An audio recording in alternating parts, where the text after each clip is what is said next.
About the entertainment world, isn't it just time? Isn't it just time for women to run the planet? I'm not just trying to placate you, I swear. But I don't know what else to do because we, men, we've been running the show since what, 10,000 BC? Something like that. And we're not doing so good. So please, can you guys just take over?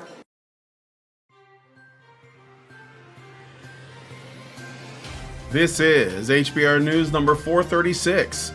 Epstein client list exposed. Zelensky wants military age raised, where we discuss the news of the week and give it the Badger treatment.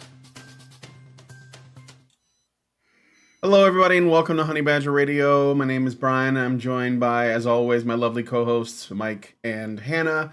Mike J is going to be away probably until next year. So, wish him a happy season and a happy new year in the comments if you wish. But even without his light, he's able to help us with write-ups and stuff like that too.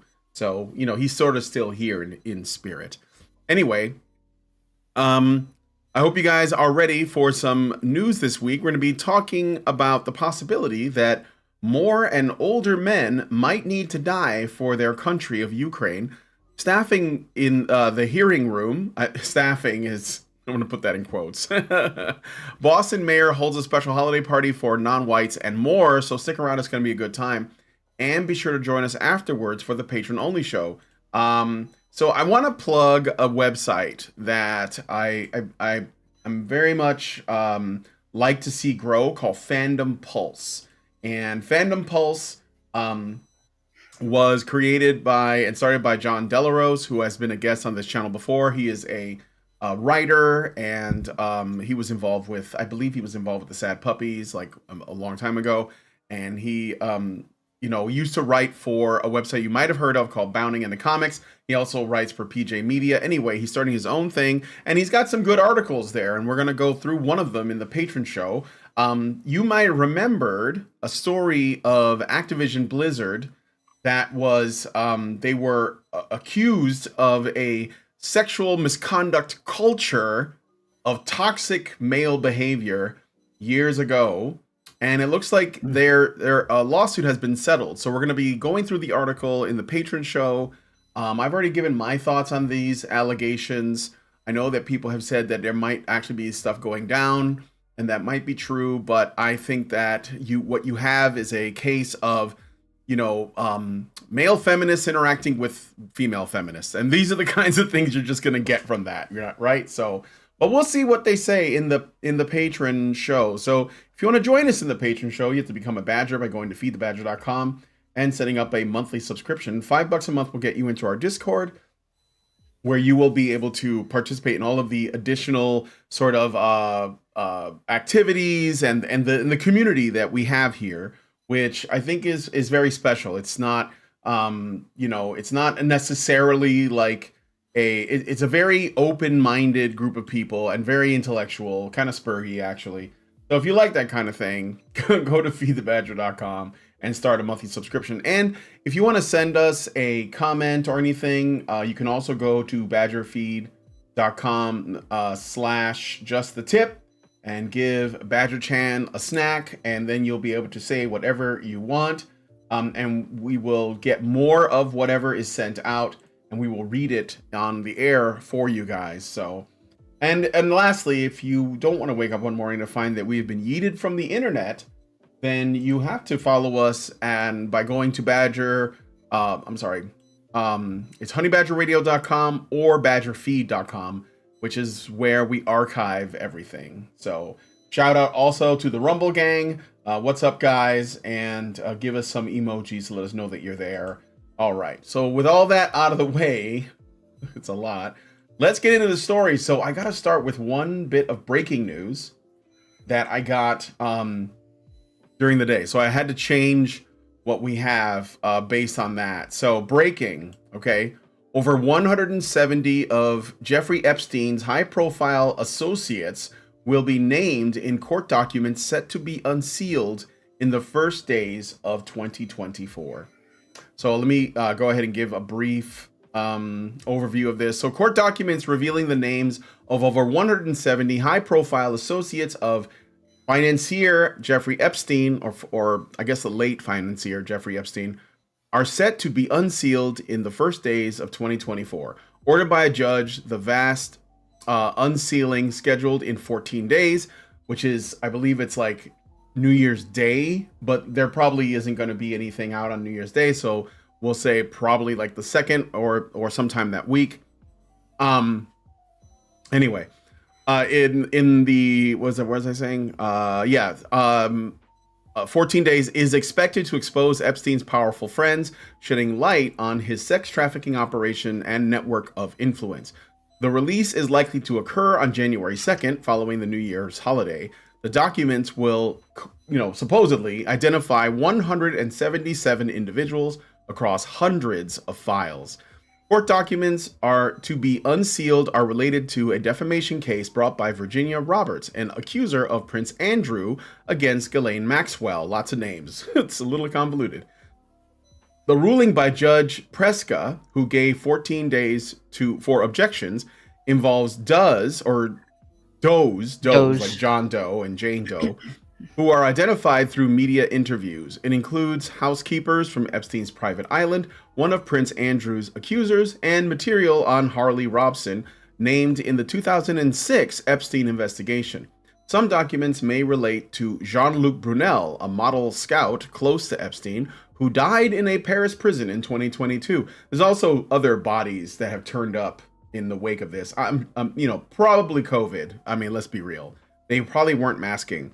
Documents have been released periodically since 2019. Court documents related to a defamation case by Virginia Roberts against Ghislaine Maxwell are set to reveal the names of over 170 individuals. The unsealing. Wait, I think I actually did that twice. Sorry.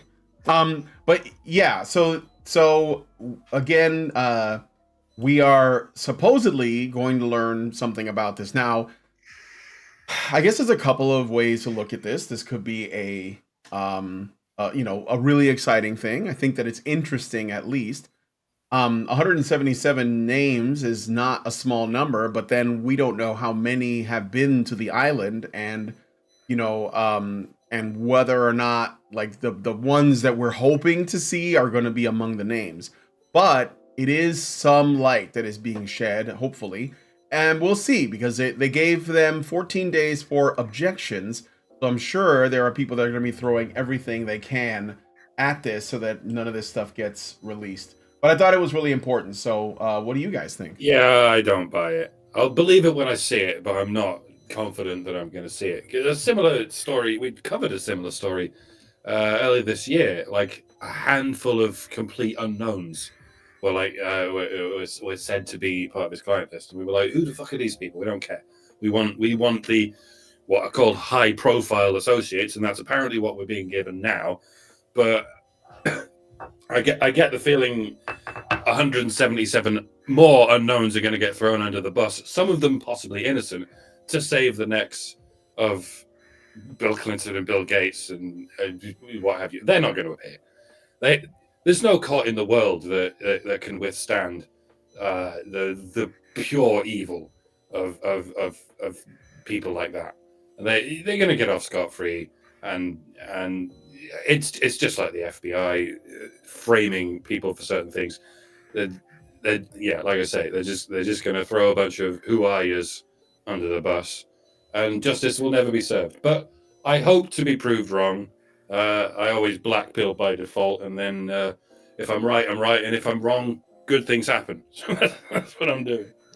It's kind of the way to look at it. And the other thing I want to point out is it's interesting how it got released, because this is maybe a tool of the ultra feminist left getting used possibly against some of the representatives if they actually release those names, and that is the use of defamation lawsuits to shut down a defendant's ability to assert their innocence.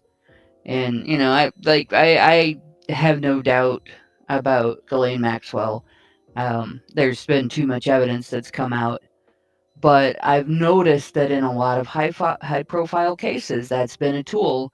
You see the media attacks the individual. The individual says, "No, I'm innocent," and for them saying, "I'm innocent," that the allegation never happened, then the accuser comes along and sues them for defamation. And honestly, they shouldn't be able to do that. You should have the right to proclaim your innocence, even if you're guilty. That's part of due process. Um, and it's not defaming the person who accused you. Their accusation is defamation until it's proven to be true. And that's, we have to look at it that way because Uh-oh. Ruh-roh. Uh-oh, we lost Hannah. I mean, it's showing that she's gosh, still... it just muted me, for Pete's Oh, sake. that's weird. Well, hopefully it's not Well, going to do that all night. Were you yeah, guys able well, to hear it any of seems what I was fine now. saying? Yeah, Okay. I it lost me seems... for about 10 seconds. Yeah. Huh, that's really weird. I didn't even. Okay. Well, that's it. That's kind of. Anyway, now, so you guys heard what I said about the defamation stuff and everything. Yeah, I Like, we think so, can't yeah. we can't have that become a weapon that false accusers can use to silence the public defense of the falsely accused. Just because there are going to be some accusations that are not false, where the individual is also going to publicly defend themselves. In the end, if the accusation is true and the individual says a bunch of bullshit about it being a lie in public, and then the truth comes out and it's proved in court that it's true, they're just going to look like an idiot. So there's no reason to allow that. But unfortunately, that's the case. And in this case, it may give us 177 names of people who may or may not have gone to the island, and we won't know unless those 177 individuals then get investigated, or the results of investigations that are already being done into those people come out. Hopefully, it won't cause a wave of suicides or interfere with any ongoing investigations. Yeah, my hope is that most likely the people that are going to be released are not going to be like the biggest names. But if this is followed up on, and if justice works out the way it should, then maybe this will lead to plea deals, which will lead to bigger, fish, basically. I mean, I don't want to be too optimistic, but I do think that the fact that this hasn't disappeared into the memory hole is still like a big thing for us, because I think that like the average citizen is really, really interested in the outcome. I think it's the powerful people that want it to disappear. So yeah, I'd be interested to see how this unfolds, but we'll see. It's funny. I had a guest on years ago named Jonathan Peugeot, and I remember talking to him and him saying, we were talking about how crazy things have gotten, and he said 2024, he's like observing patterns, and he said 2024 is going to be really crazy. So, I mean, if this is going to happen on New Year's Day, I guess like it could be that things will get really, really crazy. We'll see. So I don't know. You guys have any other thoughts on this before I move on to the next thing? So for a while, Rumble wasn't on, but I think it's working now, and that's just some restream shit, but I don't know what. Go ahead, Mike. I said hang 'em all, nuke 'em all, and I'm trying to think of a more violent verb, but I can't. Shit on their ashes. Yeah, that too. Yeah, there we go. Somebody get the wood chipper company on the phone. All right, let's move on to the next story. Let us know what you guys think about this one in the comments. Again, it's just a little update. There isn't a lot of information. We don't know if this is confirmed, but let's cross our fingers, I guess, and pray to whoever gods you happen to worship, Odin, whatever. All right, let us know what you guys think in the comments. We're going to move on to the actual stories that I had picked out. First, this one. So, after his third trip to Washington, D.C. this year, Ukrainian President Volodymyr Zelensky has expressed the possibility that the age of military conscription could be raised to over 40 years old for all men. This statement arrives on the heels of Zelensky once again asking Congress for another multi-billion-dollar military aid package, but with Congress not being quick to agree to such a deal, citing the lack on manpower on the part of the Ukrainian military. As it stands, all men between 18 and 60 are prohibited from leaving the Ukraine, and men with no prior military experience can be drafted up to the age of 25. So they're doing that SpongeBob meme. You know the one? We did it, Patrick. We did it, Patrick. Except it's not the city that's collaterally burning down in the background. It's, surprise, surprise, the men. So the same thing happened in World War One. Literally nothing was achieved in that war other than the needless, pointless deaths of millions of men. And that seems to be happening in Ukraine. You're not saving your nation. You're not saving shit. If you had just done a little bit of peace negotiation right from the start, you might have lost like Crimea and the Donbass region and whatnot, but you wouldn't have marched your male population to their deaths in the process. And why are you doing this? What's the justification? You don't want to surrender? You don't even want to surrender a fraction of your land that's largely populated by ethnic Russians anyway? But you're ready, willing, and enthusiastic about surrendering your men. Apparently all of them. You've burned through all the young men, and now you're burning through the middle-aged ones. And when they're all dead, I don't know. I suppose you'll take the men over 60, load them into the trebuchet, and fling them across the Russian border in the hope that one of them will land on a cow and perhaps injure it. And before you know it, your population is reduced to mostly women, much like after World War One. Those women go on to vote in their own interests, like they always do. They vote for a government that, through taxes and skewed laws, steals whatever the few remaining have left and gives it to ungrateful communist skanks who keep demanding more and more. And you get yourselves 100 years of darkness and counting. This is not patriotism by any stretch. Your nation is not defined by your land. It's defined by your people. Specifically your men, let's be honest. Your women won't fight for it, physically or metaphorically. Not even if you let them, not even if you force them, which you never would anyway. Evidently, they'll vote for socialism, they'll demand more and more Gibbs, they'll destroy the nation from the inside out, and when they lose a war and all the men die, the women opportunistically and enthusiastically defect to whoever won the fight. And they'll get away with it, and they'll live to not fight another day. They'll move on to the next nation and they'll fuck that up as well. This is what we're funding, by the way, albeit against our will. This is what our taxes are being spent on. The destruction of the Ukrainian people and lining the pockets of the Biden family and anyone else taking advantage of one of the world's most corrupt governments. Do not give me any of this shit about, don't you care about the Ukrainian people? Why, yes, I do, a little bit. I wish you would stop sending them to die. And I get the distinct feeling they don't want to die either. If you negotiated with Russia, they would have taken a few southeastern provinces and that would be it. As it stands, Russia's going to go ahead and take those provinces anyway, and then they'll cast their eyes northwest and notice that there's no one left to defend the rest of the country. No one left except, of course, American men and British men and men from all over the Western world. They too will be sent to die against their will. And those nations will also be reduced to mostly women, just like they were 100 years ago. The cycle repeats and the whole situation gets a shitload worse. This is why we talk about men's issues, because war is one of the many symptoms of what happens when no one gives a shit about men or their issues.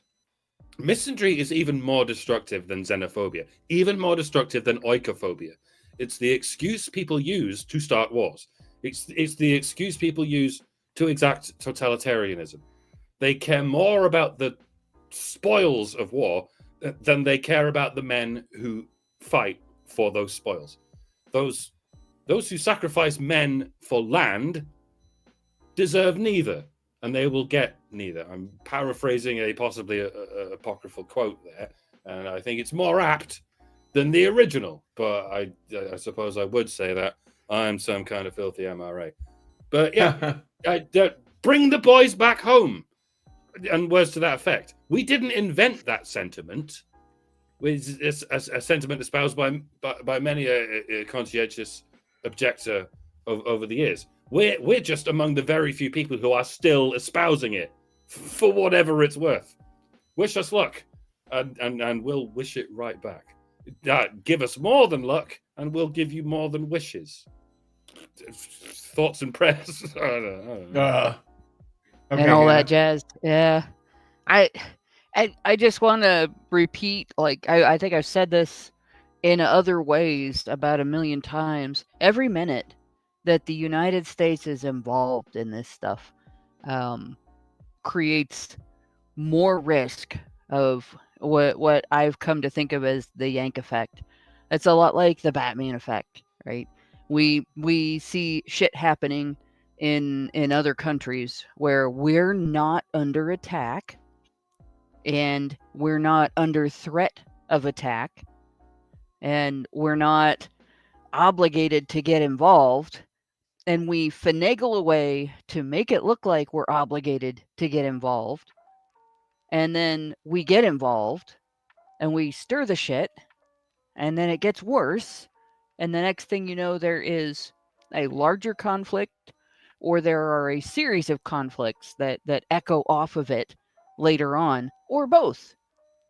And the World War One, World War Two effect was a really prime example of that, where I don't think things would have gone throughout history, and honestly, the Gulf Wars and everything came out of that, if the United States had not meddled in World War One. And we're just doing it again and again and again, and every single time we have had, we come out looking like we're saviors for a short time, and then history looks back and says, if we hadn't gone in there trying to be superheroes, this would have had an outcome that would have created a more lasting peace, or not created more war, and now there's more war. So I just, it's not just the current situation that we're putting at risk. It's men today and men tomorrow, and men 20 years from now, men 50 years from now, men 100 years from now. Like, we're still seeing the echoes of the interference that we engaged in World War One, and the resulting conflict that we got involved in World War Two. So I just, this is terrible. And if our people don't figure out that every time our government does this, it results in deaths of their grandchildren and their great-grandchildren, we're going to continue this pattern indefinitely. Then it just needs to stop. We need to put the brakes on. We need to start telling them, no, we're not going to vote for people who will fund this shit. If you vote for this, you lose our support, regardless of party, regardless of any other, like, you're pro-abortion and you got a pro-abortion candidate, but they voted for this shit, vote them out anyway. There's 1,000 other people willing to run that are pro-abortion. If you're pro-life and the same thing, they voted for this, it's not pro-life to vote for this. So vote them out. There's 1,000 other people that you can vote in that are pro-life. That's one issue. Every other issue, the drug issue, the budgeting issues, welfare, all of that, whatever your other issues are, it's a guarantee you can find somebody else to vote for your pet issues. Find somebody who won't send our guys to war. And it is our guys. It's not, for the most part, they don't send women, right? Women might be on medical ships. Women might be behind computers. But they don't send women to fight. Not very much. And so yeah, vote for somebody who's not going to send our guys. Yeah. And that's it. Somebody in the chat saying that they are drafting women, even pregnant women. I'd like to see a source for that because that's crazy. But Well, there's two ways you get drafted in a war. One is when the government does it, and one is when the fight comes to your doorstep and the war drafts you. yeah, I you get doubt the dragged government's in. doing it. I Yeah. doubt the government's doing it. They might be seeing some people where some instances where women decided to stay in a neighborhood where they shouldn't have and then regretted it. But I sincerely doubt that they're drafting women. But there is like I cannot tell you very much, but I can tell you that our government is lying to the public about what they are doing with the men in the United States. Absolutely. I live where I am seeing things happen, and our government is claiming things are not being done and things are not happening that are being done and that are happening. Just like before Vietnam.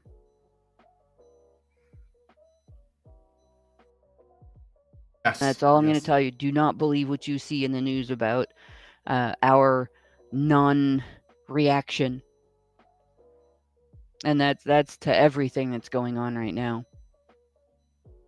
And one thing I will also just put out there that I think matters a lot is so when they locked down Ukraine, they only prevented the men from leaving, and women left that country in droves. And from what I understand, they've all gone to other countries and they've essentially started new lives, or they become mail order brides or something. Now, I'm not saying all of them. There's probably a significant number that are loyal to their, husbands, and either stayed in the country or they just got to a safe, the safe haven wherever and stayed in contact. But all I'm saying is that the price that the citizenry is paying for this, which I don't think is a just war, and I've always been suspicious of it, especially the timing, and then with all of the stuff with like the Biden family and others. I've always been suspicious of that, and I think it's really messed up because it's men's lives that are paying the price, and now Zelensky's willing to throw like guys over 40 at this. Like, how much is enough? How much is it like to take before people say, we need to start valuing men? So I don't know. Anyway, I will say one more thing. Yeah. When you hear the phrase "boots on the ground," do not let them do that. You see boots on the ground phrasing on Twitter, say, asterisk men. There are no boots on the ground. There are men. Yes, absolutely.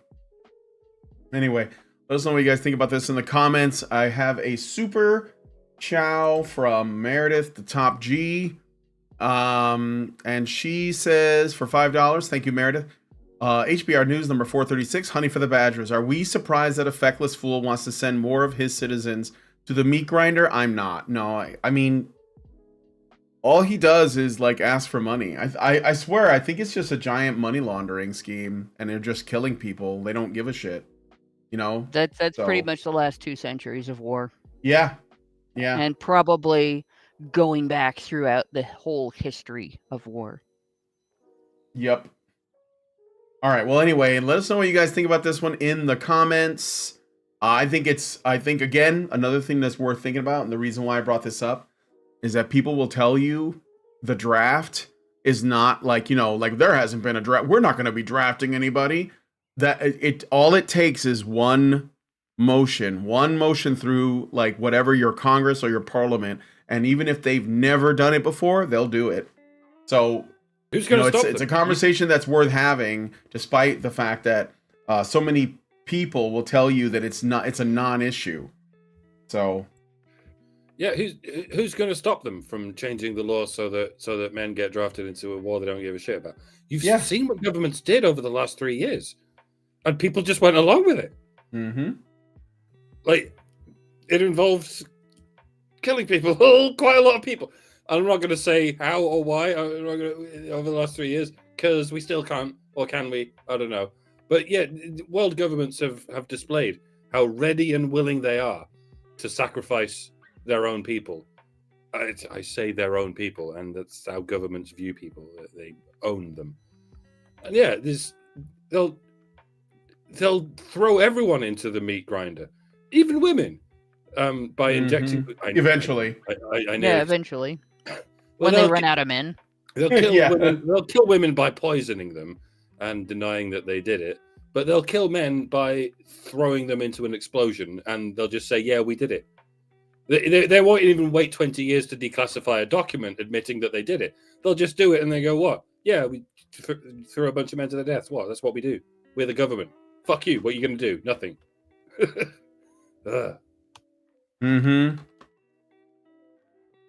Well, let us know what you guys think about this one in the comments. I look forward to your thoughts. Thank you, Meredith, for the kind comments and support for the channel. All right, so next up, something a little, I don't know, is it light? There is a different picture, but I don't think I'm going to show it because I don't know how YouTube's going to feel about this. But Aiden Maisie Zeropsky, a Senate staffer who was fired after a video of him engaging in explicit acts in a Senate hearing room surfaced. I don't know if you guys heard about that. I guess it's been doing the rounds. After he was fired, he claimed homophobia as the reason behind the fallout. You might as well just go for it. You might as well. The leaked footage showed him involved in explicit activities on a table in the Senate hearing room. Mays Zeropsky, identified as part of Senator Ben Cardin's office, that's the person pictured here, was subsequently terminated from his position. Which position are we talking about? Like doggy or what? In response, he posted a statement on LinkedIn attributing the incident's consequences to homophobia. While acknowledging past poor judgment, he defended his love for his job and vowed to explore, I bet he loved it, and vowed to explore legal options against what he called fabricated characterizations of his actions. Suggestions for improvement may include clarifying the sequence of events and providing a more concise summary. See, that's the cleanest version of this story that I could possibly Yeah, and like you said, is homophobia. So a common rebuttal to this story is, if someone had heterosexual intercourse in a Senate hearing room, you'd be perfectly fine with that. No, yeah, right. No, we would not. The story would be just as huge and just as scandalous. And what's more, the perpetrators would be sacked even faster, and the lamestream press would not be defending them like they are. It wouldn't surprise me if they arrested the man in question for fucking a woman in the Senate. Only the man, of course. The woman would be considered a rape victim. Unless it was Lauren Boebert, of course. But when two Republicans have sex, or even one touches the other's boob, they're both rapists, and neither of them is a rape victim. Don't ask me how that works. I don't even know. All of which begs the question, has it ever happened before? Has a straight couple ever had sex in the Senate? As far as we know, no. Maybe it has happened. Well, maybe in JFK's time. Well, we don't know that. Bill Clinton. Here's why we don't know that. Here's why we don't know that. All right. I want you guys to remember something. It came out, I believe, in 2016, 2017, somewhere in there, that our United States Congress, both the House and the Senate, I believe, had a slush fund to pay people who work in the building for making allegations against senators. So any kind of sexual misconduct allegation could be swept under the rug using a handful of money. That existed. That was reported on. That's been a thing for a long time. So I'm skeptical here of the idea that we would have this reaction if there wasn't something else going on. Like, and I'm not saying we, the public, I'm saying that I'm skeptical that we would be seeing this reaction from the media and Congress. I wonder, maybe there is. Maybe they are just like fucking like rabbits out there. And every so often somebody they want to get rid of somebody, and they're like, "Oh, you did the thing that we do all the time, and we can use it against you in this instance." I don't necessarily think it's an issue of homophobia, but I don't necessarily believe that this never happens and that it's not normal behavior there, because everything I've seen come out about the Senate and Congress and sexual misconduct indicates that it's just one big party there. That they don't give a rat's ass about the sanctity of their buildings and the sanctity of their environment, and that they're not shocked when stuff like this happens. I don't believe they're shocked when stuff like this happens.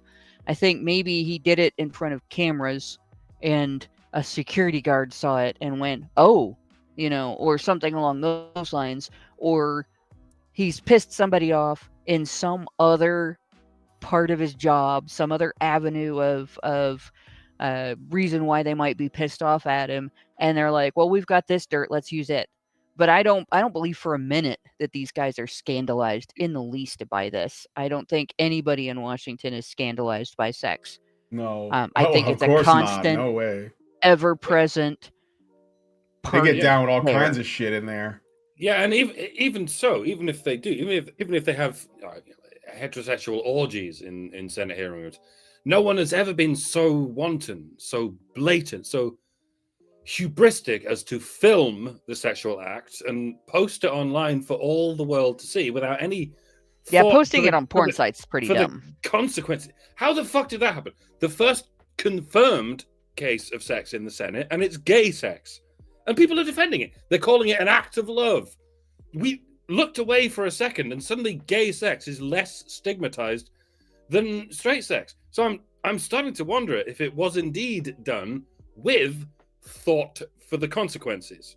Mm-hmm. One guy getting fired is a low price to pay for the chance to undermine the nation and make a mockery of the American people, whose taxes are paying the wages of these degenerate AIDS pigs. They're doing it on purpose. They've turned the US Senate into their playground and their orgy, while they also turn playgrounds into orgies and vice versa, but that's another story. That's the next step, though, by the way. They're going to get Joe Biden to fuck a child in the ass in the front steps of the White House. Yep. They're going to stream that shit to Twitch. Yeah, and CNN will just go, "What? Love is love. You people are bigots. Stay out of our bedroom." Wait, what? And when I say that, as far as I know, I'm joking, but nothing would surprise me anymore. You can't stop progress, after all, because progress is a euphemism that means the death and destruction of everything anyone has ever held dear, which technically is inevitable on a cosmic scale. Soon enough, the universe is going to eat death itself. I guess we were just hoping for a few more years of stability before this death by 1,000 cucks is thrust upon us, and indeed into us, by these unapologetic, misanthropic traitors. Fuck you. Not literally fuck you. I don't even know what I mean anymore. You fucked up our nations, and you fucked up our language, so we can't even say what we're talking about. There's nothing left to fuck up except our literal asses. I for one, I'm keeping sandpaper up my ass from now on, just in case. Oh man, it's a sensation that leaves something to be desired, but I think it's far better than the alternative. If there even is an alternative to this phenomenon people are still calling alternative, no matter how normalized it becomes. Bollocks to you. And I don't mean you can have my bollocks. I mean, oh God, never mind. I can't even anymore. Go away. The chat is roasting the shit out of this story, guys. You have a lot of opinions, and I love them all. They're hilarious. Bane says the politicians fuck the public in the Senate all the time. That's true. Why it's there. That is true. And then Shadow Wolf 87 on Rumble. What's up, Shadow Wolf says, my favorite take. How is that different from than what happens there already, just to the American people? Yep. Oh, you guys got jokes. All right. Well, anyway, let us know what you guys think about this crazy story in the comments. It's it's pretty wild, and we're gonna move on to the next one. But But at real- least we real can quick, one more laugh. I thing. think that's really all we have left is One more thing. laughter. Oh, go Speaking ahead. of lists, I want the list of names of people on whose behalf payments have been made out of that slush fund I mentioned earlier. You think the Epstein list is bad? I would like to compare the Epstein list to that list and see if there are any names on both. Yep. Just saying. Love is love. Okay, so and apparently, it doesn't matter if both people are of age or consenting, or if it's done in an area that is owned by the American people, and the American people didn't consent to it. yeah. It's wild. All right, well, let us know what you guys think about this one in the comments, and we're gonna move on to the next story. All right, let's talk about Mayor Michelle Wu. So every year since 2014, one of the Boston Council members hosts an elected of colors holiday party, in which Boston City Council members that aren't white get together for a party. Michelle Wu, Boston's mayor, hosted the party this year. She shared a photo on Instagram saying that, quote, "Last night was my turn to host the annual holiday dinner for Boston's elected officials of color, a special moment to appreciate that our affinity group now includes leadership across city, state, country, and federal offices." I think county is, it's county. Wu was under fire earlier this week when her director of city council relations accidentally emailed the invitation to all city council members, not just those that are people of color. Denise Dos Santos, the director, promptly rescinded the invitation to those who received it by mistake, saying that, quote, "I wanted to apologize for my previous email regarding a holiday party for tomorrow. I did send that to everyone by accident, and I apologize if my email may have offended or came across as so. Sorry for any confusion this may have caused," end quote. Yeah, totally not offensive at all. Because I said I didn't mean it. Wu said of the annual party that, quote, "Not too long ago in Boston, we didn't need such a big table to fit electeds of color. But over my time as city councilor and now mayor, following so many leaders who have paved the way, I've proudly watched this group grow and create space for mentorship and fellowship amongst many who are breaking down barriers while holding the weight of being the first or the only," end quote. Wu defended her position outside of the home, saying that, quote, or outside of her home, saying, quote, "I've been a part of the group that gathers representing elected officials of color across all different levels of government in Massachusetts," end quote, Wu said, according to WCVB. Quote, she continues, "A group that has been in place for more than a decade, and the opportunity to create a space for people to celebrate and rotate who hosts," end quote. She also added that, quote, "I think we've all been in a position at one point where an email went out and there was a mistake in the recipient," end quote. She stressed that there are other holiday parties where city officials of all races gather together. You'll notice she didn't apologize for her racism. She only apologized for accidentally allowing her secret racism to be revealed to the public. The question is, why was she keeping it secret? I know she's a politician. That's what politicians do by trade. They lie to everyone and they keep the truth secret. That's par for the course. But when the truth is revealed, you're supposed to actually show some remorse. Like when some devout Christian congressman is caught smoking meth and fucking rent boys, what they do is apologize properly, even though they're not actually hurting anyone. Unless you count the medical complications that come from smoking meth and the acute pain that can come from buggery, but at least it's all consensual. What they don't do is say, "I'm sorry you found out. I'm sorry if I confused anyone into thinking that I'm some kind of meth smoking twink fucker, but by smoking meth and fucking twinks. But I can assure you this is fine."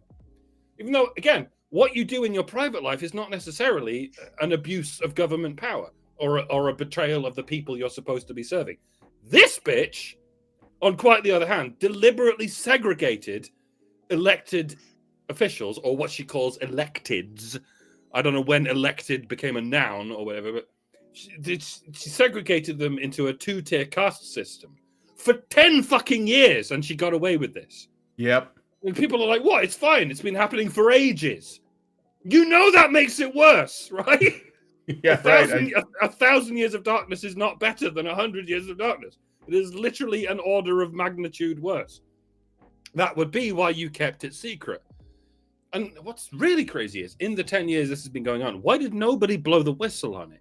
How come no elected of color ever mentioned this to anyone? Not even the Asians.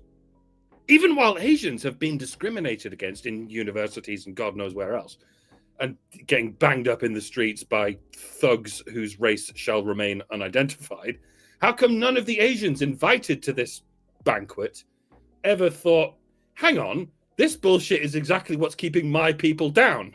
I'm going to call it out. And yeah, it's probably because if they did so, they would have to name and shame themselves as the whistleblower, forever being outed as the wrong direction racist who refuses to be racist in the right direction.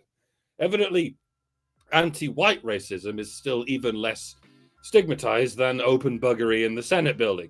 But we'll get there as well. Give it a couple of years. And the next guy who does it will issue a statement along the lines of, I'm very sorry I got railed in the Senate by a white man. It was inconsiderate and racist of me. Next time, I will endeavor to get chain fucked by 6 black guys right there in the Oval Office. And I'll film it in 4K and release it on IMAX and force school children to watch it as part of the curriculum and arrest any parents who are at all perturbed by the situation. Again, I am joking, but take heed, for many a true word is spoken in jest. All of this is jest, after all, fucking gestures, clowns. They don't even know what they're doing. All they know is that whatever they're doing must be the right thing to do. They will fuck the whole world in the ass and give it AIDS, and they will berate anyone for not respecting the civil rights of the AIDS virus. And then they'll force you to take a vaccine that they claim cures the AIDS virus, but actually gives you the Black Death. And then they'll berate you for calling it the Black Death, because that's racist. Nothing is off the table. Nothing. On the contrary, everything and everyone is on the table.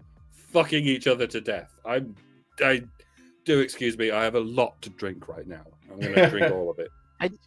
I just want to know, at what point do we get to say, well, you're not oppressed anymore? Like, it's obviously we've had decades and decades of advancement in various areas of work and social advancements. We've various areas of legal power and social power and political power. There is not an area of government that is still racially segregated to the disadvantage of any people of color. There's not an area of even government bureaucracy that is racially segregated to the disadvantage of people of color, regardless of what color we're talking about, other than white, right? There's no area where there is still systematic, institutionalized discrimination against people who are Black, Hispanic, Asian, doesn't matter, Native American, indigenous of any nation other than white European nations. Right? There's no law that says you can't be in any particular position of government. There's no law that says you can't hold any particular office. There's no law that says you can't be part of any particular bureaucracy, the police force, the justice system, criminal justice system, none of it, right? Now we find out that even sunshine laws don't apply to elected officials of color. They can gather in secret, call it a party, and not tell the public, not invite other officials. In fact, openly disinvite other officials. And well, it's supposed to be okay because it's for people of color. got their own separate little shadow government there now, right? That's it. Yep. When do we get to stop hearing about how oppressed you are? Do we have to wait until there is an open and blatant domination of government? Right? Do we have to wait until we got jackbooted thugs coming to our doors and hauling us out of our apartments for being the wrong color and that kind of thing? Does that have to happen first?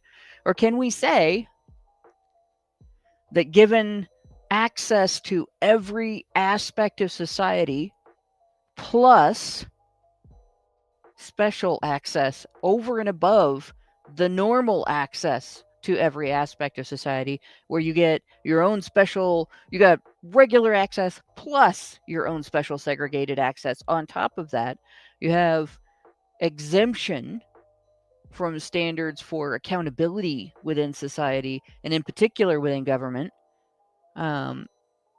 At some point, we should be able to say, okay, that constitutes not being oppressed anymore. Oppression is over, right? That's it. Yep. Done. We No won. more We did it, calling Patrick. people of color oppressed. It's over.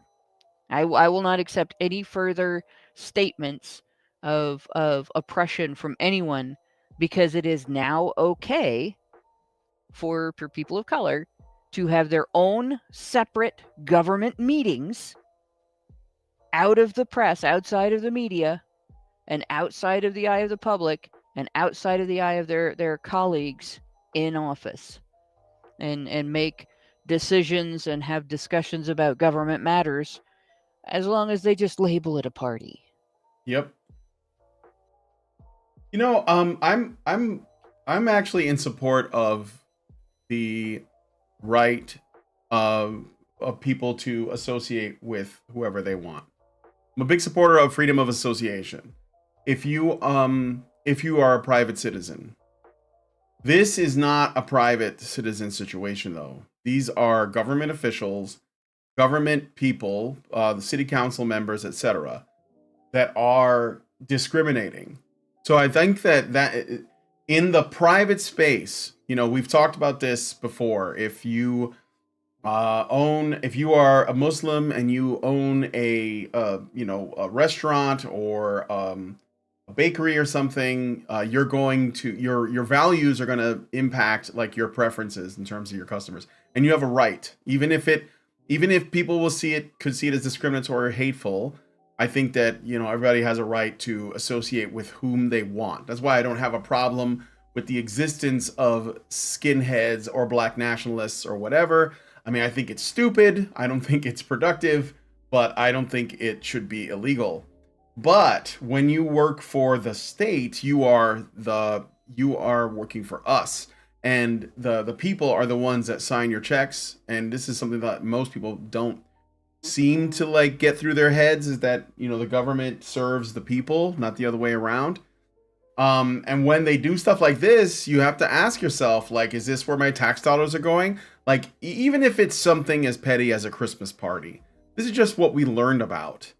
I'm just saying, like, what else is going on? What other kinds of discrimination like this?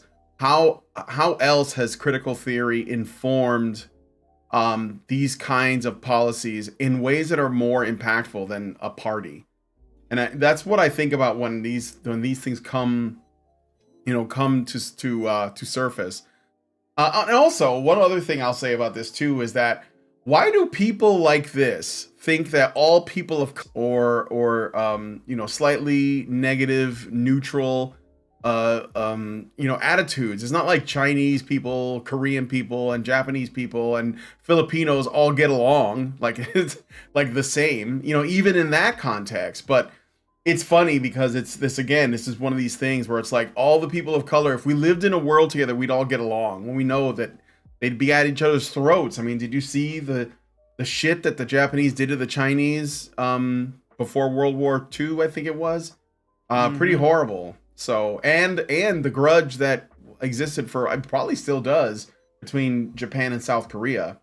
Maybe Japan just gets in a lot of trouble. I don't know. Well, I mean, it's the But same thing here in the U.S. Before yeah. Europeans came here. The tribes were Oh yeah, the at native war tribes are with each killing each other. other. Yeah. They were all at war with each other, and the wars were very brutal, very, very brutal. Yeah, child sacrifice, cannibalism in some But cases. so there's some stuff I'm looking at just a couple of comments, and I'm thinking maybe people don't know what sunshine laws are. A this is something that's present in multiple levels of government. So you might have there are some sunshine laws at the federal level, there are some sunshine laws at the state level, and there are some sunshine laws at the local level, depending on your community standards. But sunshine laws basically exist to give residents access to government activity, government meetings and records. And the idea is that your government can't just make a bunch of laws in secret and then start applying to you things that you had no way of knowing what was going on. So the more local and direct the action is toward you, the more likely it's covered by a law like that. So your federal government might do military things without telling you, but your local government, like your city government and your county government, shouldn't be deciding a highway is going to go through your front yard without letting you know. And they get around it by putting the information in places that are hard to access. That's like another thing that's highlighted in the Hitchhiker's Guide to the Galaxy. But there are not supposed to be secret meetings of your local government. And Massachusetts does have such a law. Any meeting, any gathering of a certain number of people or more, basically. And I know in my area, it's usually just 2 or 3 people or more. Like you get 3 people in the hometown that I grew up at. If there are 3 people meeting to discuss a public matter, they have to alert the media, the local newspaper. They have to make the meeting public. They have to open it to the public. And if the public doesn't show up, that's their problem. But um, there are laws like that in Massachusetts as well. So this could be, if it looks like they have these parties to discuss any kind of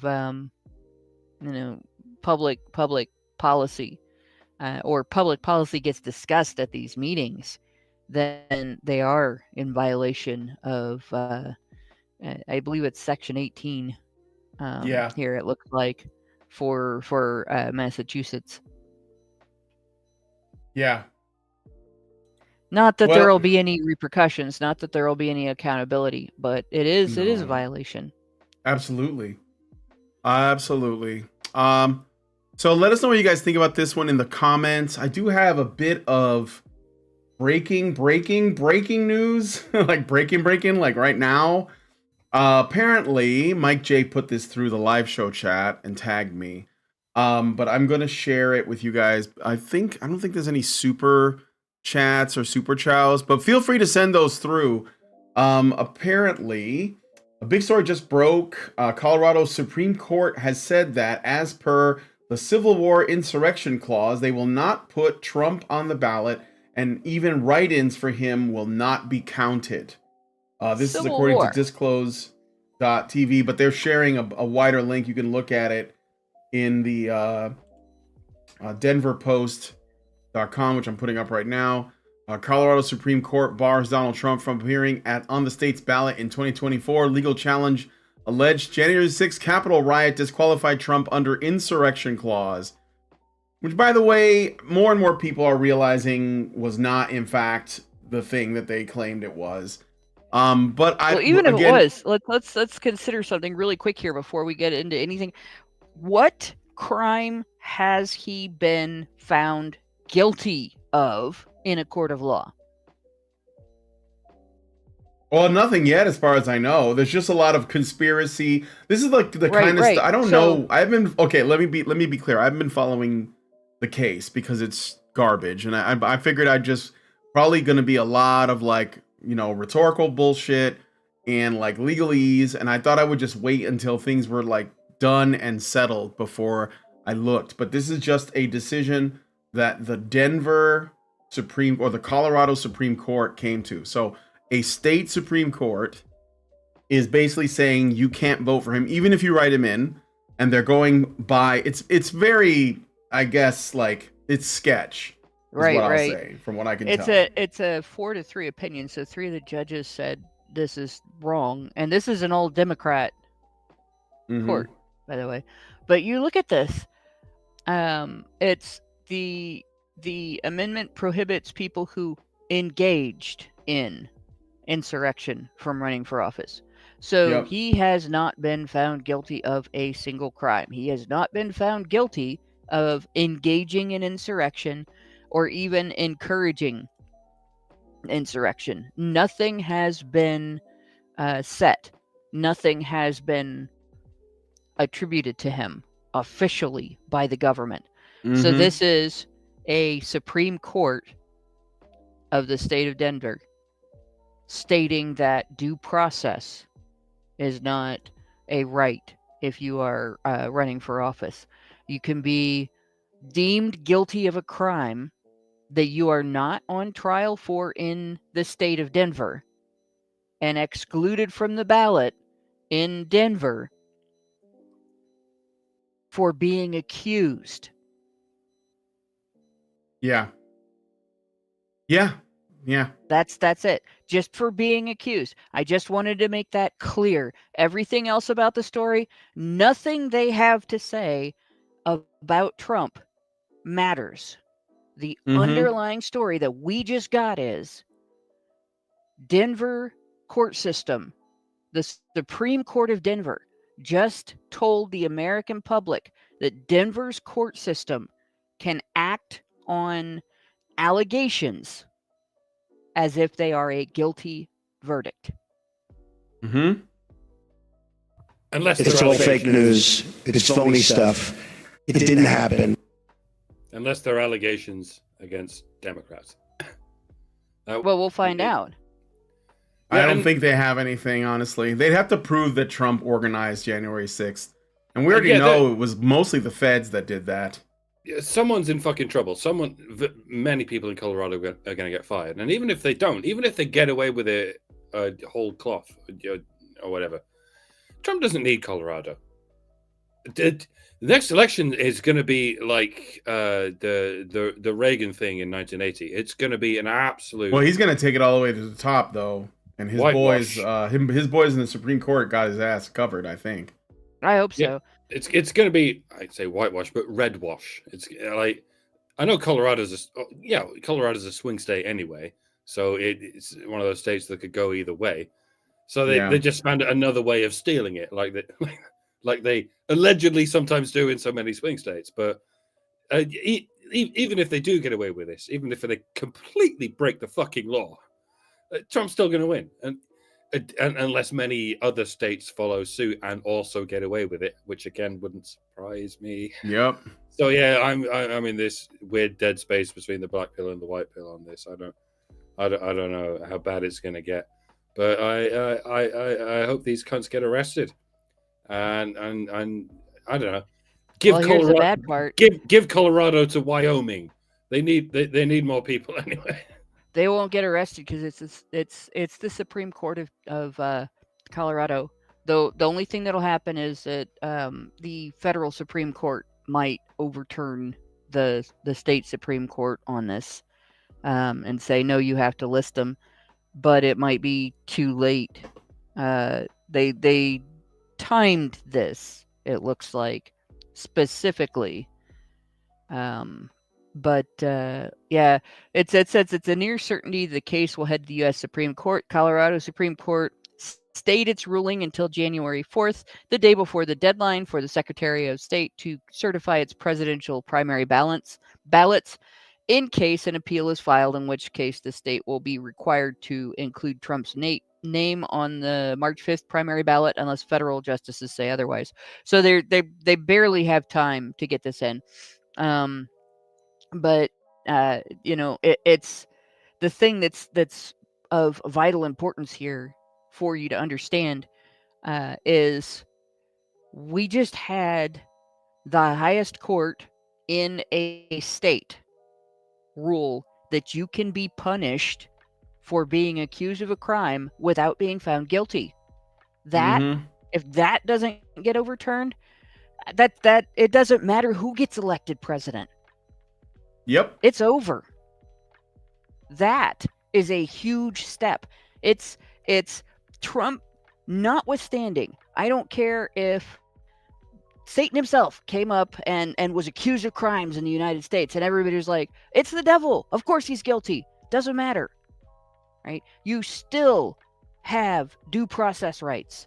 And the reason this is important is because you, each individual person out there, can be accused of anything from insurrection to treason to any other type of crime against the government for as much as a tweet criticizing the actions of your elected officials. And it doesn't matter if you have the right to freedom of speech. It doesn't matter if you have the right to due process before you get criminally penalized. If the highest court in your state can say, you get trampled, right? Your rights don't matter. You have been accused of something too serious to give you due process rights. Your name can't be on the ballot. You can't get this job. You can't travel outside the state. You go to jail, directly to jail, do not pass go, do not get a hearing. It's over. There is no more. Yep. There's no more civil rights. There's no more human rights. There's nothing. You are subjects. Yep. When the last law was down and the devil turned around on you, where would you hide? The laws all being flat. The country is planted thick with laws from coast to coast. Man's laws, not God's. And if you cut them down and you're just the man to do it, do you really think you could stand upright in the winds that would blow then? Yes, I'd give the devil benefit of law for my own safety's sake. You'll know the quote, but it's worth repeating. And it is every bit as important today. It is forever important. You have no rights if you do not have due process rights. All right, so I got a super chow from Richard Bier, who gives us $5. Thank you, Richard, and says, once the universal enemy is disposed of, watch how fast they all turn on each other. There was a minority meeting event at one of the California universities that, because the agenda hadn't been decided on beforehand, degenerated into the oppression Olympics of who should be allowed to speak first and on what issues. And then he followed up with another $5 and just said, see above. Well, thank you for that, Richard. And yes, this is a pickle. That's what I will say to that. But I think Trump's going to fight this, and I don't know. I don't think that it's going to be solidified. But if it does end up going, then they're going to do this everywhere. This is like getting their foot in the door. If Colorado can do it, and no one stops them, then all the states that want to are going to follow up, and they're just going to do the same thing. So this has to be nipped in the bud. Like, yeah, if they can do this, elections won't be real. They'll matter even less than they already do. And here's the thing: like, even if they were real, they still wouldn't matter, because you wouldn't. There's no government you can elect that can replace your right of due process. Out of all of the battles that Trump has fought, this one is the single most important one. All right, well, let us know what you guys think about this one in the comments. Thanks, Mike J, for the last minute bit of breaking news after the Epstein client list thing. Yeah, 2024 is going to be a crazy ass year. I think Peugeot was right. Let us know what you guys think about this in the comments. We're going to move on to our last story. This is just a little follow-up. So Jonathan Majors, you guys might know as an actor, that Hollywood was in love with for a couple of years. He was in Creed 3 and a lot of other films and television shows, just kind of like skyrocketed to stardom. And he was originally, well, he played Kang the Conqueror in the Marvel Cinematic Universe. He has been found guilty of reckless assault and harassment, though not guilty of intentional assault and aggravated harassment.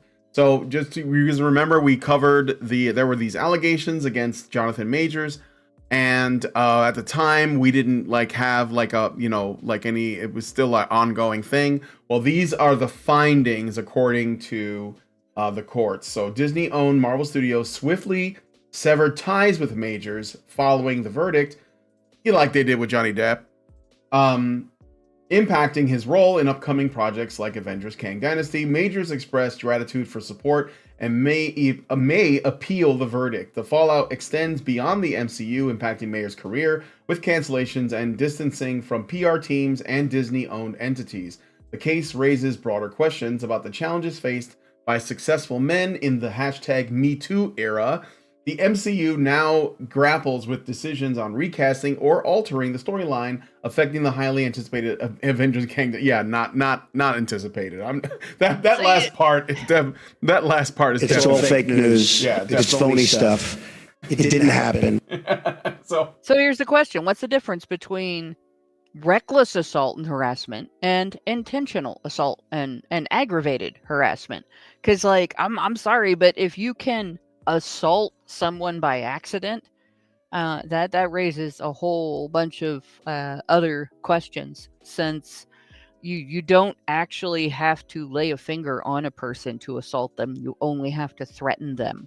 Mm-hmm. And if you don't to threaten someone, that takes intention, right? If I say I'm going to punch you in the face, that's a threat, right? If I were to tell you that, that's an overt threat, and there's intent behind it.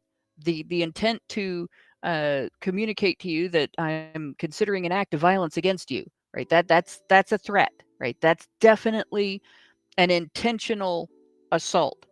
Especially if I do it with my fist raised up in the air and I'm approaching you. That's an intentional assault. Mm-hmm. So what the heck is a reckless assault? Is that flinging your arms around and you I think it's I think they're actually calling it an accident. So that's not an assault. That's ridiculous. Let me look it up. Reckless assault. I'm going to look it up. Go ahead. And the same thing with harassment. You can't accidentally harass somebody. You shouldn't be able to accidentally harass somebody, right? Either your behavior was inappropriate and you knew it, or it wasn't, or you had no way of knowing it. It was never communicated to you, right? And so this idea that we're getting these smaller and smaller categories and these vaguer and vaguer ways of describing unintentional acts as if they have the same criminal culpability attached to them as intentional acts.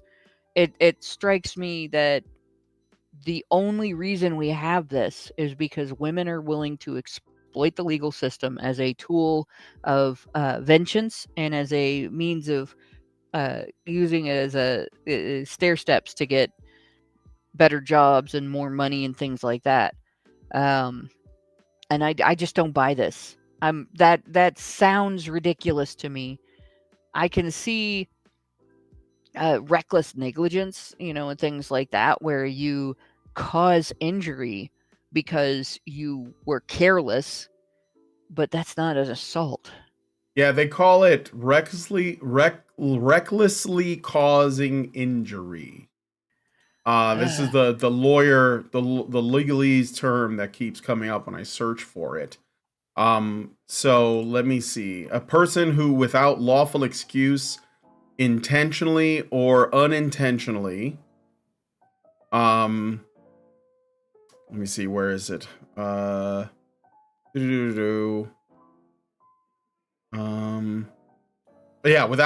legal legislation. A person who, without lawful excuse, intentionally or recklessly causes injury to another person who is guilty of an indictable offense. The penalty is level 5 imprisonment, 10 years maximum. If the injury was caused recklessly, level 6 imprisonment. So if it's intentional, it's 10 years. If it's reckless, which is, I guess, not intentional, but still dangerous, is 5 years. My searching, I keep seeing this coming up as a DV thing, specifically domestic violence thing. It doesn't seem to That was the be those were the accusations against him, is that he was so. a domestic abuser. And of course, because of the Me Too thing, even though this guy, in my opinion, he was astroturfed to stardom because they just wanted Right. like him to make it, and that's why they were able to toss him aside so quickly, because he basically like lost all his work after this. And So again, like this, basically, he lost work before he got like before they found a verdict, so it didn't matter like to to his employers, because they were like, well, we're not going to associate with this guy, just like they did Johnny Depp. It's the same thing. if you get into an argument with your wife or girlfriend, and she gets injured, and even she can't prove that you did anything to cause the injury, that's enough for you to get criminalized now. So the guy that the cops told him if his wife so much as broke a nail assaulting him, they'd have to arrest him. That's this. Mm-hmm.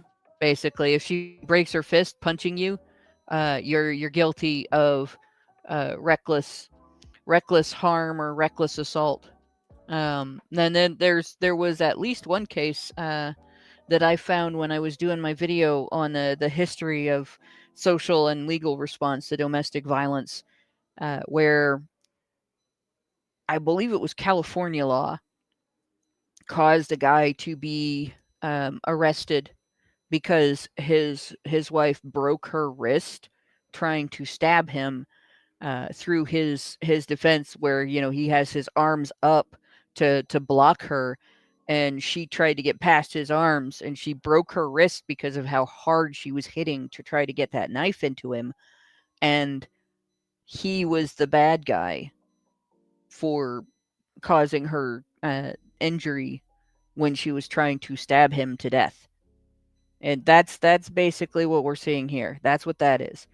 As far as harassment, women accuse harassment over things that you should have learned to deal with easier as kids if you had siblings. Like you've seen siblings have arguments in the back of the car on the way to vacation. He's got his foot on my side of the floor. And dad's like, deal with it. Mom might say, move your foot, get your foot out of there. Dad might say, deal with it. Yeah. And and when I was growing up, I learned to deal with it. My brother and me, we would pick on each other. God forbid anybody else pick on one of us like that. There was hell to pay for that. Between the two of us, we made them regret that they were ever born. But we picked on each other all the time, and we taught each other a lot about what you can tolerate and how to creatively deal with intolerable behaviors, and how to negotiate a more tolerable set of behaviors toward each other, and also how to bond with somebody who is picking on you. And it worked out really well. I mean, we're good buddies now, but this is bullshit. And this Mm-hmm. kind of legalese just covers for women being able to use the court system as a means of getting one over on men. It's not. I'll bet that this is not a one-way thing. I'll bet that this is not a situation where there was a female victim and a male perpetrator. Because if this was a situation where there was just a female victim and just a male perpetrator, then the guilty verdict would have been intentional everything and aggravated everything. But in this type of situation, when you see a verdict like Yeah. this was probably two-way aggravation, two-way agitation, and one-way allegation, and that's it. Oh yeah, for sure. For sure. I think she was the woman involved. From what I remember, because we reported on this before, the majors produced evidence that showed that she was as abusive as he was, at Oh. least, because there was like video evidence. But of course, she wasn't found guilty of anything. I don't know if he like made a sort of like a counter suit or something like that, but It doesn't really matter. His life, his career is basically over. He's gonna be like doing something else unless somebody picks him up or he goes to some like independent studio that's willing to overlook this or whatever. But yeah, I think that's it. And this is not like it's not like he's gonna be able to go to the Daily Wire, because they're gonna see him as just as guilty. You know, this isn't like a partisan thing. No, they're Men are gonna see seen a this way man. across the board. It doesn't matter, right? If they get accused of something, they're just gonna believe it. So, Yep. yep. This is what you do, guys. If you are in a situation where you have to work with women, or you're in a relationship, and you've picked a woman with a volatile temper, which you shouldn't do, and she starts acting like that, she starts being aggressive, she starts being abusive, and that kind of thing. Don't try to defend yourself, unless you're facing deadly violence. Get your phone out and start recording. Mm-hmm. And back away and demonstrate that you are trying to extract yourself from the situation. Don't move forward, don't move toward the person, don't lean in, don't yell back, don't talk back, don't do any of that. Just get video of her aggression and retain that. And no matter what else happens, don't give that up. Even if you have to set your phone up to store that video outside of your phone, like online somewhere, don't give that up, because it'll disappear if it happens to be the only copy and the cops get a hold of it. And that's how you handle it. Always be recording, because you don't have any other defense, you don't have any other recourse, you don't have any other way of preventing yourself from being made culpable for her behavior. And any reaction you have to her behavior is going to be criminalized. So that's it. Just record it. And if if you're being railroaded, make the evidence public. Yep. All right. Well, I think that's all the stories, and we got through like 6 of them, and we still have a couple minutes. So I got a super chow from, I think it's Richard again, Richard BR, who gives us $5. Thank you, Richard, and says, some of what are mainstream headlines today would have only been something in the National Enquirer or Weekly World News. So when do we see the public reveal of Bat Boy? Oh, I'm waiting for that. I think that's the VP pick, if I remember correctly. It's going to be Who's Bat Boy. What? What's Bat Boy? I don't know that. You don't know about Bat Mike, you don't know about Bat Boy? Before Photoshop, actually. Well, before Photoshop, yeah. So do you know what the Weekly World News was, Mike? No. It was like the lowest quality tabloid, like way below Enquirer, but it was a fun read, which is weird. Like it had all these ridiculous claims. They would go like regularly, they would be like, Nostradamus predicted this and this, and they talk about aliens and UFO sightings and the face on Mars. Well, anyway, Bat Boy was like a recurring show. Yeah, Bat Boy was like a recurring theme. Wrong thing. What was that? Hold on. Wrong thing. You're posting your genome. Why? Yeah, no, that wasn't what I was trying to post. I'm trying to get it. They had an error. It wouldn't go through, so I think I can't pay for it with my medical card. But well, I'm glad you didn't share anything I'm trying to get that information for. Hi, Jojo. I'm still going through the medical things of trying to get that information for finding out getting my medical diagnosis for Ehlers-Danlos to where the insurance company will accept it. But this is what I was trying to post. There was an image that I clicked on and it didn't copy Bat the Boy image. Found in West Virginia cave 30 years ago. Americans pushed to make June 23rd a national Bat Boy holiday. Yeah. Yeah, The there's Batboy is kind there's of the like image that I was a clicking on, and it just modern. goes to this stupid news story, but the image Yeah. is loading You can now. search Batboy pictures. There he is. Yeah, Bat that's child found in Batboy. cave. Yeah. So that was basically done in a dark room or with makeup or both. There's a little bit of dark room magic, but I think the ears are probably latex, and you can kind of see the line where the bald cap was placed on the person, Mm-hmm. and then you can kind of see where they. This is a multiple exposure basically of like Hannah's got to there's demystify the Batboy yeah. phenomenon But I mean, it's completely. so this stuff was getting done before Photoshop ever existed, before there were computer programs to do this. This stuff was getting done in a darkroom, and it's kind of neat how they used to do it. So I always used to like this picture because of that, because I knew it predated Photoshop.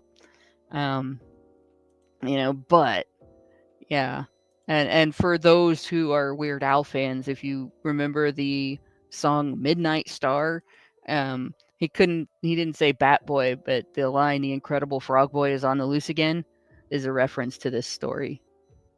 It's kind of depressing that if a real Batboy existed now and someone took a photo of it, everyone would be like, "It's AI generated. Fuck you." Yeah, If actual aliens landed at the White House lawn tomorrow, everyone would be like, "It's AI generated. It's not true." No one can believe anything anymore. Oh, You know, I miss the days when photographs actually meant evidence. yeah, right. oh, this is the thing that people don't understand. You could fake this stuff before Photoshop. It's just that you Mm-hmm. had to have some talent. Back in the day, um, in the dark room, if you created the correct circumstances, like you'll notice this is on a black background. There's no trees and flowers and chirping birds. There's not a lot of things that you would be interfering with if you Well, he was found in a messed around with cave, this so it was picture, right? dark. Right. And then the face itself, you notice that it's overexposed. So there's a lot of white space to work with Because the light was because so of that. bright from the flash, it scared him. Yeah. That's the face. Yeah. Um, But that's like, so there's, if you have a sky, you could put things in the sky, you can put things in water, you could actually add a person to an image as long as you had a solid color background that you wouldn't be obviously interfering with. All you had to do was a little bit of creating a shape to shine through in the dark room, in the enlarger, so that you block that part of the image when you print the first part of it, and then you take the piece that you cut that out of, and you shine through just that part, when you do the next part, and you maybe move it around a little bit to create a little bit of double exposure around the edges, just to hide it a little bit. And that's why you end up with, like, you can see along the eyebrow. That's what that is, where mhm. they've double exposed. It's then in a lot of old pictures, like, you can't be sure. That's why it is easy to, or not necessarily easy. It's more work, but the stuff that we say, well, today it's it's photoshopped. It's photoshopped. It's not like pictures from history are 100. You can 100% say, well, there's a picture. This happened, because there are ways to have done that from the first photographs that came into existence. Right? When it became difficult is when photos were more sharp and less grainy. So, and it's a lot easier when you're doing it in newsprint, because you're dealing with images that aren't going to look good anyway. Yeah. Well, I feel like Batboy is like a throw. Like the Weekly World News was like a fun paper, but you had to Oh be yeah. kind of loony if you really believed it. One of the things that I do kind of miss about these days is that we wanted to believe things because it added to like a kind of mystique about the world. Like it's why people are, they talk about aliens and Bigfoot and the Mothman and the Jersey Devil and the Chupacabra. And I think Yeah. Bat Boy was kind of like trying to join that pantheon of cryptids. And it was, it was one of these things that you knew like it probably wasn't real, but it was still fun to play along, like Santa Claus, But yeah, Bat Boy unfortunately has gone to the archives of cryptid history. So, but it's good that you guys got to see him if you've never seen him before. Anyway, probably still more real news than the actual news we're getting. Yeah. So Yeah, today here's that. this is the fun part today, when you see video and stuff that the press is releasing and everything, you can never be sure that you're not being tricked. Right? It's right now the people that really have access to the ability to create totally fake video are the ones in power. It's still possible to verify video and stuff for court purposes, but when you see it on television, you can't even be sure that it actually ever really happened. We're rapidly approaching a future where real pictures will be called fake and fake pictures will be called real, and no one will know the difference. It's all going to be about consensus. Yeah. Well, yeah. That's what people have called being have called a post-truth world, even since before this thing has happened. But that's what we're actually approaching. A world where no one knows the difference between a real photo and a faked photo, and no one can even study the photo for the telltale signs of what's different. We're not there now because AI is still a bit shit, but we're getting to that point where no one's going to know the truth, especially not if all of this is controlled by a centralized government. Yeah. or what we're dealing with is a centralized corporation. If there's no competition between reporters of anything, and it's all and everything is under the rubric of one globalist government, then they're going to fake images and tell you it's true, and they're going to suppress true images by telling you they're fake, and they're going to be able to control everything. The only way to defeat the menace of AI generated images is to decentralize the forces that control the media, namely the government. But even in the absence of the government, there could still be forces controlling the media in this all-pervading way. If we want a future where anyone knows what the fuck the truth is, we need to decentralize these powers so that there is competition. Yep. Well, it has to be more than just competition. There has to be a situation where, when it was imagery, like on film and print back in the day, the way to prove that an image was real was to show the negative or to produce a Polaroid.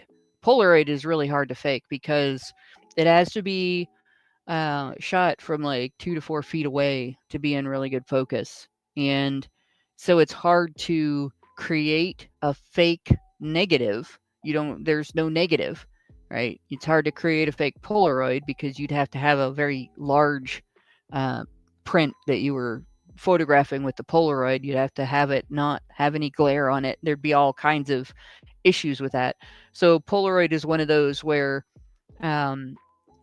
you could use that as evidence, and a lot of people do take evidence pictures with Polaroid because of that. It's very hard to declare it fake. With imagery that's created, and not video, but imagery that's created using, say, a Nikon camera or an Olympus camera or something like that, a Canon Rebel, one of those. You basically have EXIF data that is attached to the original image that gives the time of the image being shot, tells what created it, what device created it, and so on. And that data proves that that's the original image. When you start messing with the image, you get new incarnations. The EXIF data will show that the image has been run through a program. But the thing that will cause that to be a problem in the future, to be able to determine, this was shot with a Nikon camera versus this was edited in Photoshop, is if you get AI that messes with the EXIF data when it does its editing, or when it creates its images, so that it lies and says this was taken with a Nikon camera, or this was taken with a Canon or a Olympus, or produced Right. by somebody's phone. Right. And so if we didn't decentralize, if there's government involved, there would have to be some sort of policy that made that illegal, that would label it fraud, to say this AI produced image that was entirely made on a computer and has absolutely nothing to do with Nikon was actually filmed or photographed with a Nikon camera. And your government's not going to do that. Your officials are going to want to be able to do that. So our only recourse is basically, totally taking it out of their hands. All right. Well, I'm going to wrap the show up there, guys, and we are going to head into the patron show to talk about the latest with Activision, what I like to call them. I think that, ever since Activision bought Blizzard, that's what we've been saying. So Activision is settling their civil rights lawsuit over sexual misconduct in their California office. And we will be looking at that in the patron show. So if you want to join us there, you have to become a Badger yourself. But by going to feedthebadger.com and setting up a monthly subscription, $5 a month will get you into our Discord, where you'll be able to consume all the additional content and also hang out in our very positive community. I don't know what to call it. I'm going to say community. We just got another super chat. Yeah. And, I got another super chat. Look at that. Yeah. Thank you, Arctic Master 1190. I'll give you a giggle for that. I don't normally give Badger Chans out for super chats, but I will make an exception for you because it's the holiday. And he says, Merry Christmas, Happy Holidays to you all for $99.99. What? That is amazing. I'm going to give you an Alex Jones for that. My superpower is being honest. I will eat my neighbors. And, yeah, that's great, man. So thoughtful. Thank you so much. Okay. You are the top G on this stream. We will eat your ass if you request it.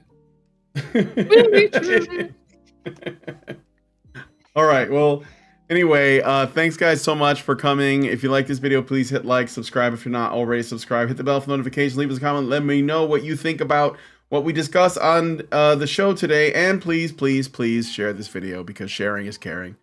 Thank you guys so much for coming on today's episode of HBR News, and we will talk to you all in the next video. Men's rights activists are machines, dude. Okay? They are literal machines. They are talking point machines. They are impossible to fucking deal with, especially if you have like a couple dudes who have good memory on top of that too. Holy shit, you're fucked.